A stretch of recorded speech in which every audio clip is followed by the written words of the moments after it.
স্বাগত ডিবিসি সংবাদে আপনাদের সাথে আছেন আমি রঞ্জন শুভ্র। আর শুরুতেই জানিয়ে দেব আকিস বশির গ্লাস সংবাদ শিরোনাম।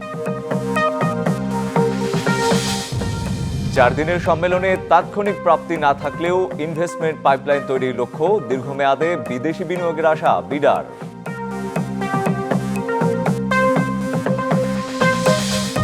খেলাপি ঋণ দেশের অর্থনীতির জন্য বড় হুমকি, ট্রাম্পের শুল্কনীতি করোনা মহামারীর চেয়েও বিপজ্জনক হতে পারে, সতর্কতা বিশ্লেষকদের। ট্রান্সশিপমেন্ট বাতিলের পর ভারতে ঢুকতে পারেনি তৈরি পোশাকের 4টি ট্রাক, তৃতীয় দেশে সরাসরি পণ্য রপ্তানির দিকে যাচ্ছে সরকার। ভারত বাংলাদেশের যত মঙ্গল চায় আর কোন দেশ তা চায় না, দ্রুত নির্বাচনের আশা দেশটির পররাষ্ট্রমন্ত্রী জয়শঙ্করের।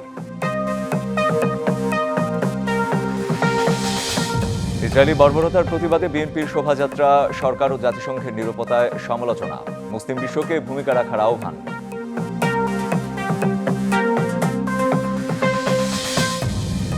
এবং 6 সপ্তাহ ত্রাণ সরবরাহ বন্ধ থাকায় হুমকিতে 23 লাখ ফিলিস্তিনি, আগামী কয়েক মাসের মধ্যে ভূখণ্ডটিকে রাষ্ট্রের স্বীকৃতি দেবে ফ্রান্স।